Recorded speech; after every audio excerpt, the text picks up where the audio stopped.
Well, attention all gun enthusiasts, take a look at this.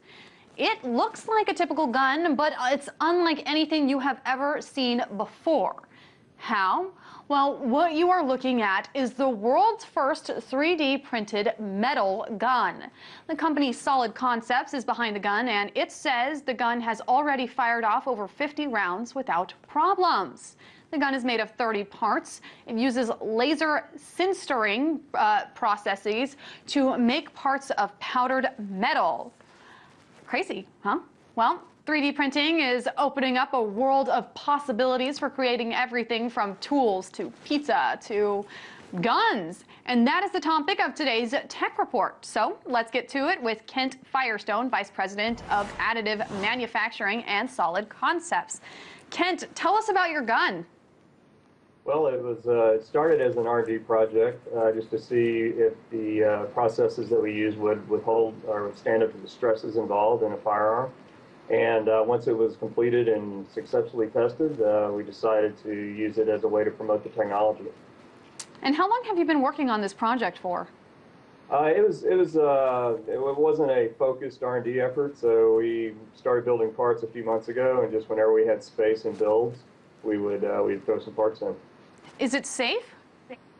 Yes, very safe. The metals we use are standard metals that you would find in the regular world.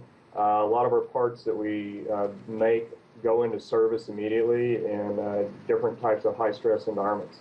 Very interesting. Now, when can we expect to see them out on the market, or is that something that your company is going for at this point? It's really not why we did it. It was more of an R&D project. We have had some interest in possibly doing a limited edition, a limited run of these next year. We're still considering our options there, but you know, long term, it's not a cost-effective manufacturing process for firearms. It's really more useful in the R&D of new firearm technologies. And that is a question that I was going to ask you, is how much it costs to produce one of these in comparison to a traditional gun. Obviously, the research and development stage is much more expensive, but can you give us an estimate of what it would cost?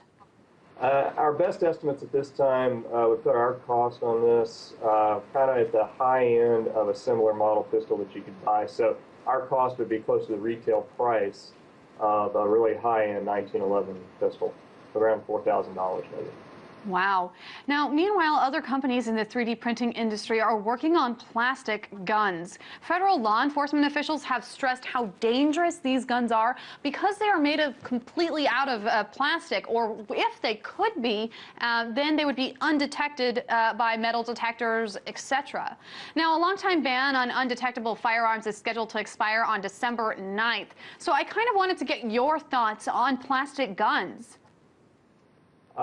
Personally, I mean, well, obviously, one thing to make sure everybody understands is there are a lot of firearms on the market today that are made out of plastics. It's just a different type of manufacturing process. But in terms of 3D printed guns, 3D printed plastic guns, it definitely shows some of the capabilities, but obviously the durability just isn't there. Now, and so I personally wouldn't want to have one.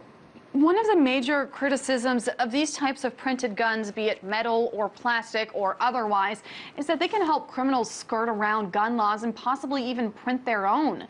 Should we expect to see, in your opinion, some type of regulation for 3D firearms? I don't know if there'll be regulations, but I can say that if a criminal can afford to get a metal 3D printer, he can more than afford to go buy as many guns on the street as he'd like illegally. So, I don't believe that this is going to increase their access to weapons. Any previews of what's coming out next from your company? We make hundreds of thousands of parts for thousands of clients a year.